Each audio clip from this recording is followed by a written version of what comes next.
আর আলমগীরের বসেন বাইরে বিশ্বকর ভাই বোন ছেলে মেয়ে আত্মীয় স্বজন আছেন সবার প্রতি সালাম আসসালামু আলাইকুম। বাংলাদেশ বাউল সমিতির পক্ষ থেকে আমাদের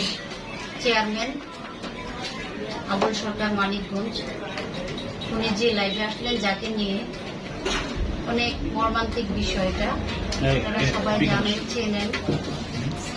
আমাদের বড় আবুল সরকার প্রয়াত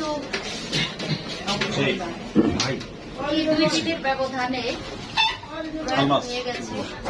ভাবতে কষ্ট লাগে অনেক কষ্ট লাগে তার বিষয়ে আমি কি বলবো তার স্মৃতিচারণ করার মতো আমাদের সময়েরও ব্যাপার আছে ভালো মানুষ ছিলেন আমার একই এলাকার মানুষ বিক্রমপুর এলাকার মানুষ আমার দেশি ভাই ছিল বাংলাদেশ